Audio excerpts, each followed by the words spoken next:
Hello, pre-calculus classes. Today we're going to talk about trig proofs, and we're going to talk about 4 basic techniques for trig proofs. And it really comes down to you recognizing what type of scenario or what type of proof you've been dealt. And it also comes down to you knowing your 11 identities that we talked about in class. So I'm going to just pause the video and I'm going to bring up those 11 identities, and we're going to refer to them as we do these proofs.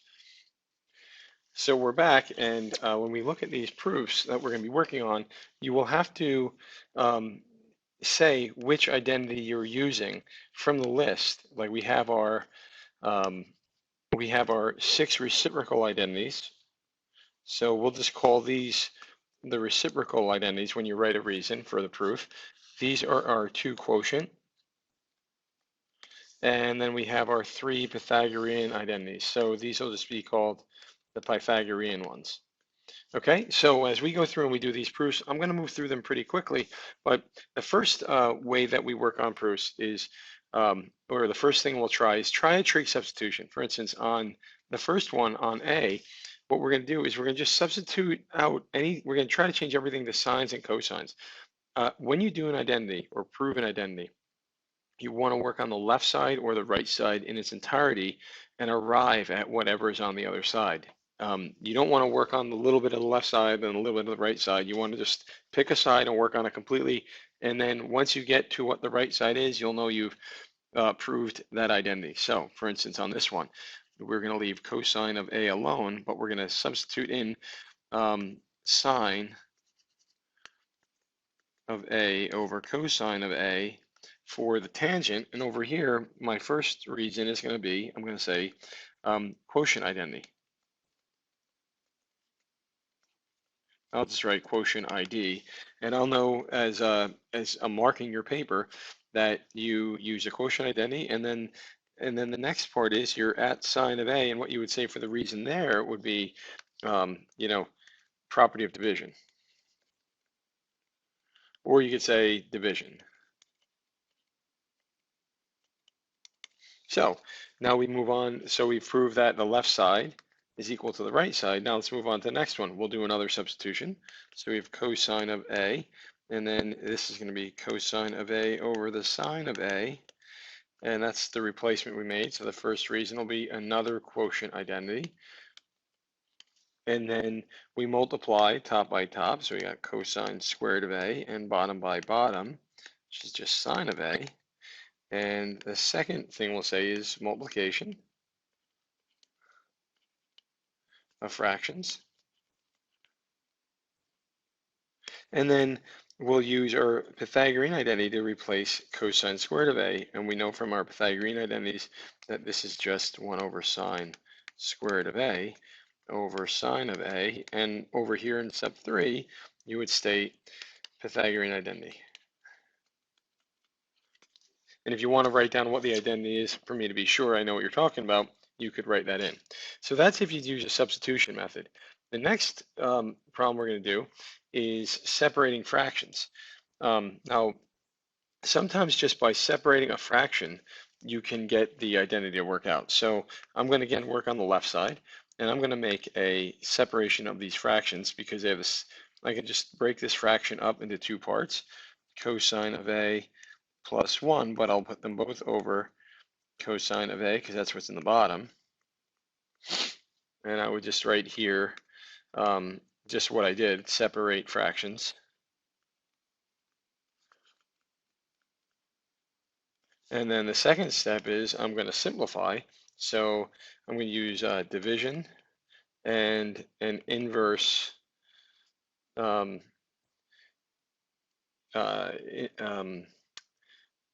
I'm going to use division and a reciprocal identity.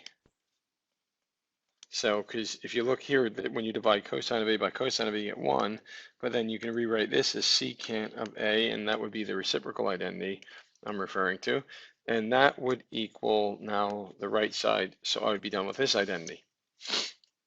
I want you to try and pause the video and try part B on your own, separate the fractions, and see if you can get the left side to equal the right side.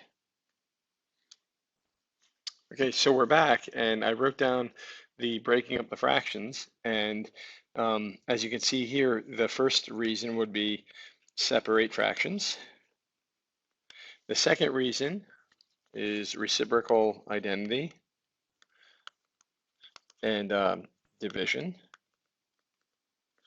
And the third property is, I think it's a reflexive property of addition, or, well, it's basically, it's a property that says A plus B equals B plus A. So that would be the commutative property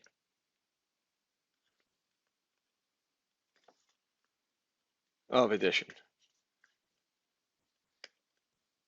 I'm not so concerned about you having that property down, but since we're going to name properties, I would use that as my property if 1 plus A equals A plus 1, or if cotangent of A plus 1 equals 1 plus cotangent of A.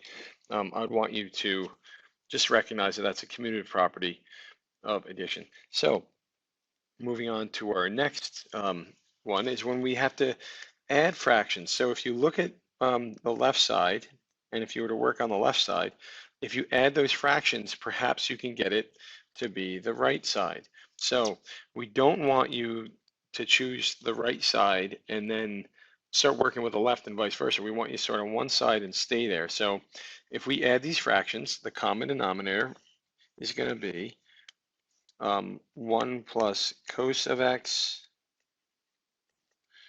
times 1 minus cos of x. And since that wasn't already in the top, I'm going to put it in the top.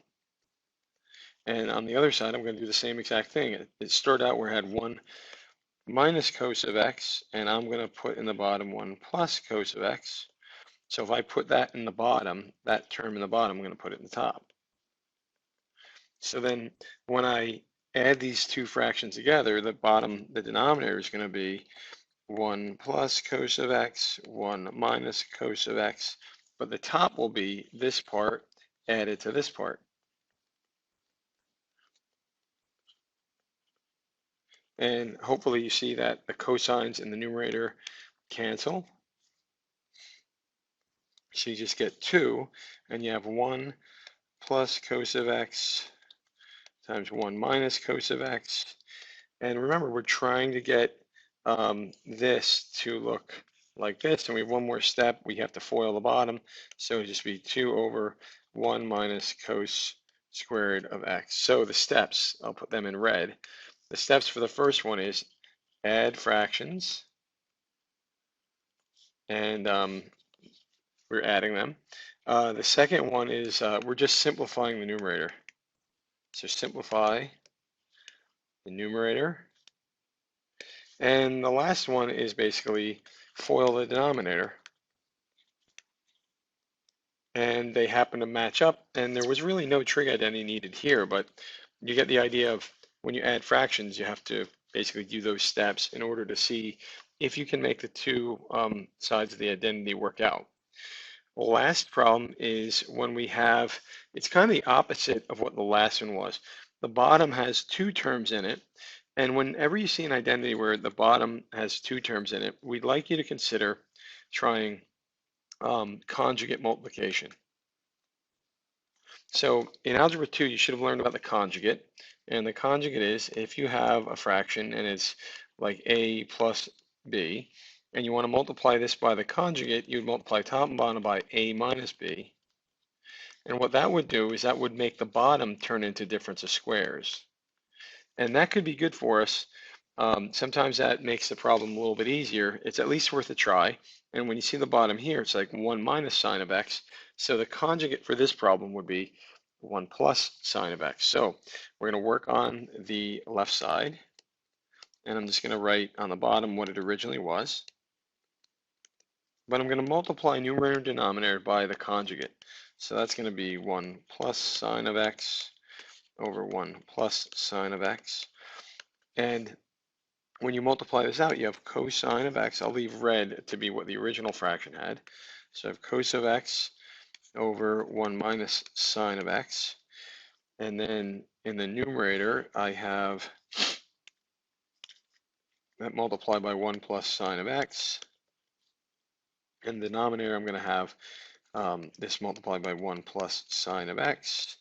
And what should happen is in the denominator, we get difference of squares because we're multiplying by the conjugate. So the first times first is 1, the outer is plus sine x, the inner is minus sine of x. So they just cancel, and you're left with minus sine squared of x in the bottom. The top is going to be cosine of x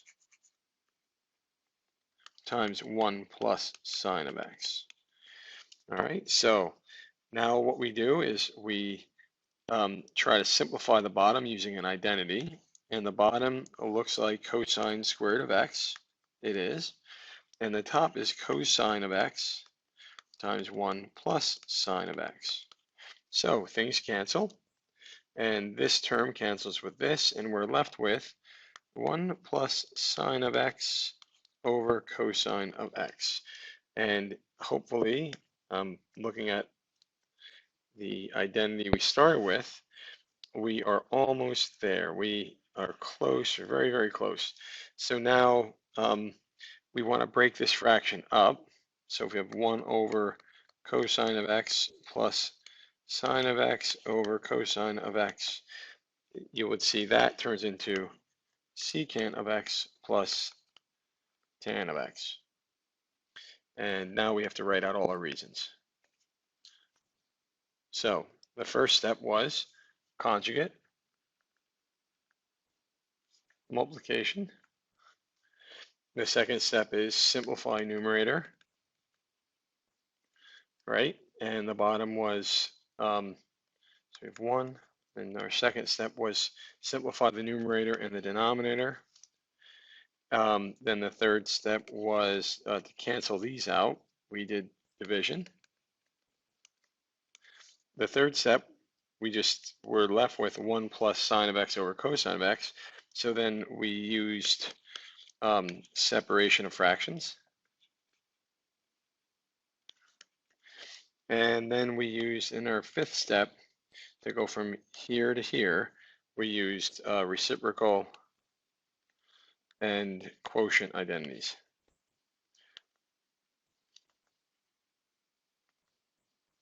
So hopefully this video helps instruct you on the 4 different ways that we're going to use 4 different methods or techniques we're going to work on our identities with, and it's important that you recognize them and know which ones how we're going to recognize them and use them through the problem of proving the trig identity. Hopefully this video helps, and I look forward to hearing your comments.